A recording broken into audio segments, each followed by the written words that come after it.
Okay, unique items have been changed. Super exciting. I want to go and look at all the Barbarian uniques. This is going to be new to the both of us. Let's see what we got here. All right, the old Magnum Opus, we know what that is. So the new one. So now it has strength. So now it has damage instead of critical strike damage. It has strength, max resource. Critical strike damage is higher. That's good. And overpower damage. Okay, that's interesting. Clearly now the Magnum Opus can be used in more cases. I like this. Skill using this weapon has been increased from 0.2 to 0.5 for weapon. But now you lose 10 fury every second. Okay, that's good. That Magnum Opus I think is awesome. I'm definitely looking forward to finding that. Up next, Ancient's Oath. I really, really love this weapon, and I wanted to have more ways to use it. So let's see what we got here. So vulnerable damage instead of damage to healthy. Good. Okay, damage to close. Like, these are still really good. Like, this isn't the best, but this is really good. Strength, awesome. Damage to close, awesome. Cooldown reduction. That's actually amazing. And then still ranks to Steel Grasp. Okay, so they didn't actually change that at all. That's a little disappointing, but I'll still take it. I think the new one does look better. The damage to close is skyrocketed, which is amazing. Cooldown reduction is awesome to get on a weapon. That is still good. And the vulnerable damage, yeah. So this is still a good weapon. I do wish that they kind of changed that a little bit. Overall, I'll take it. I still can't see a lot of builds using this. Next up is the Hellhammer. Okay, so damage to burning enemies. Very interesting instead of overpower damage. Okay, that's kind of cool. Strength, amazing. Upheaval size, awesome. So now, because it can only reach 100, if you get the Hellhammer, you don't even need that tempering spot anymore. That is really cool. Ranks to upheaval, amazing. 4 to 6 instead of 3 to 4. That's good. 2 ranks to wallop. Interesting. Okay. The new Hellhammer, I think upheaval's back on the map. I'm excited to try that. I'm excited to get that unique and give that a try. That looks really cool. This could be best in slot again. Upheaval ignites the ground, burning enemies for 4 increase. Damage over 4 seconds increased by 10% for every 100 strength. That's really cool. So the Hellhammer kind of works like Rupture, where with Rupture, how the amount of bleed works is, again, 10% for every 100 strength. This weapon could be OP, actually. That's awesome. I am very excited to try that now. Overkill. Death Blow is not viable without Overkill. So let's see what we have here. 350% to damage to injured enemies. That's decent. So help to make sure you kill them with the Overkill. 270 strength. Interesting that it's lower than Hellhammer, but I'll take it. Vulnerable damage, I guess. Physical damage is a massive buff. Okay, that's really cool. Ranks to Death Blow is increased as well. That's amazing. Death Blow creates a shockwave. 25 to 45%. So that is higher than the old one. So that is really good. I like this. I actually like this a lot.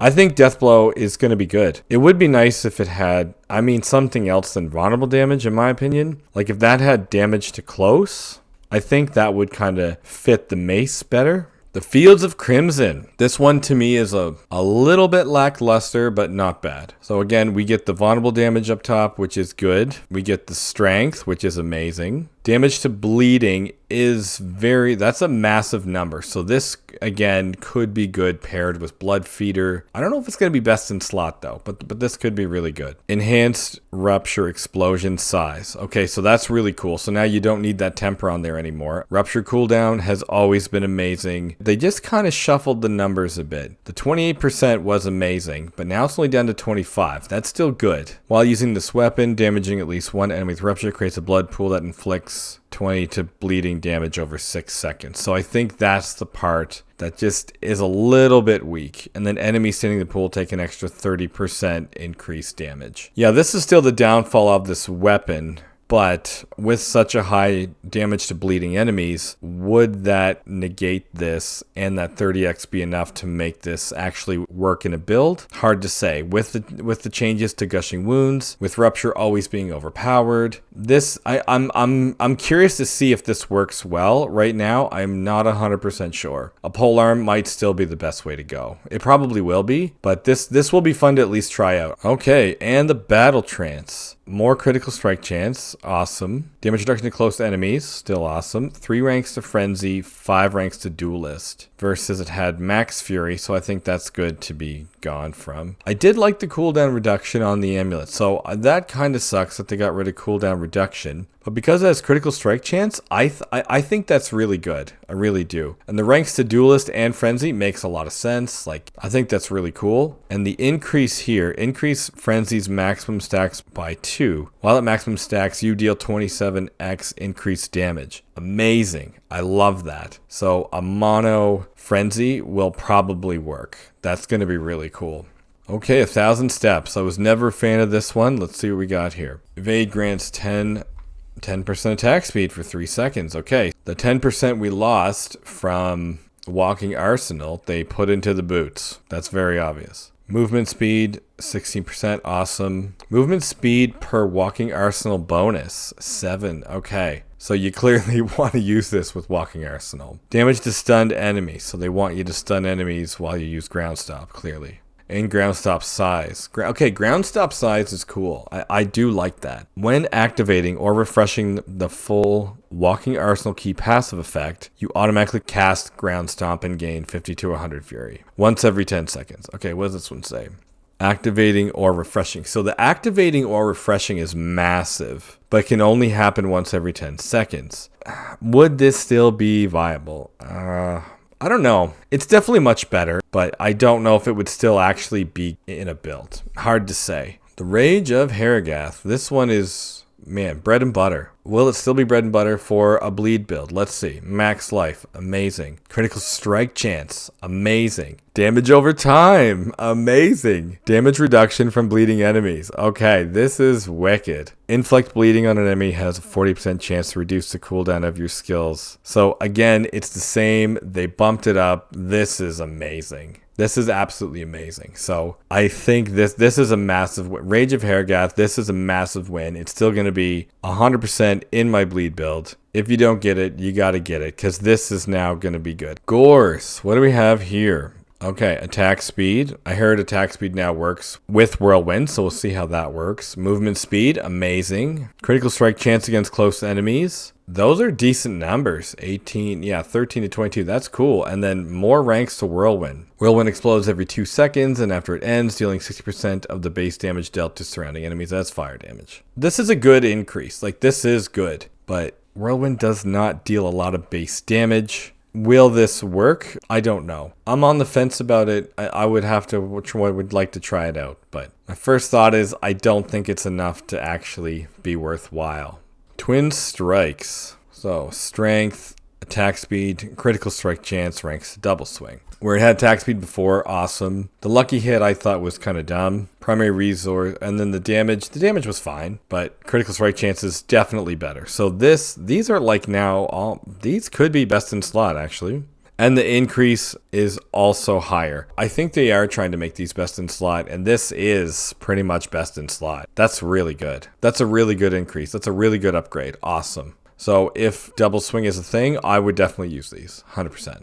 And the Tuskhelm. The Tuskhelm was already amazing, so what are they going to do here? Max life, cool. Attack speed while berserking. That's an interesting one. Damage while berserking, okay. And then movement speed while berserking.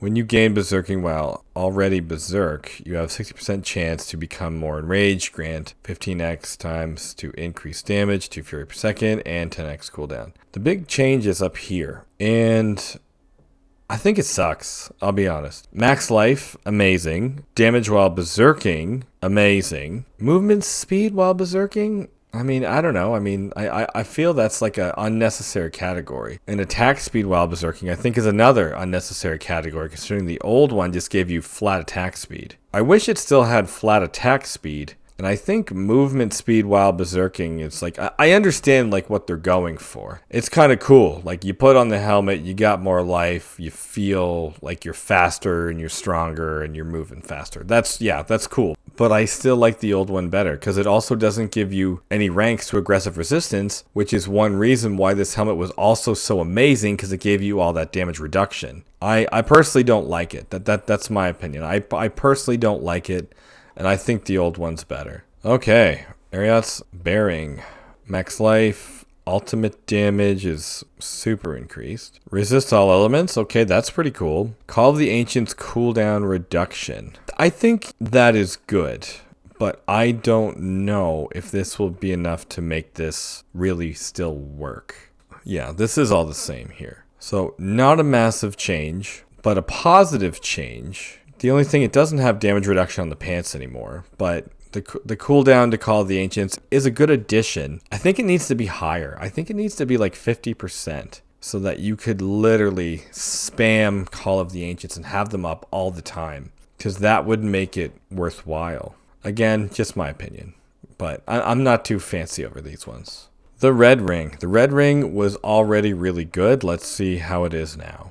So still fire res, still max resource. That's fine. They bumped that up. Good. Attack speed. Okay, they changed that a little bit, but that's still good. The critical strike damage does make sense, so that's okay. And the fire resistance. So you get this ring, and you got your fire res pretty much maxed out 100%. So that's kind of cool. After spending 100 fury within 3 seconds, you're next within 5 seconds guaranteed critical strike and deal 10 to 40 instead of 10 to 30. I'll be honest, instead of having fire res, I kind of liked it having resource generation. When I look at the old ring and the new one, overall, I think I'd rather have resource gen back on this ring instead of having fire resistance, because resistances are so easy to cap that I feel like that's kind of just not needed.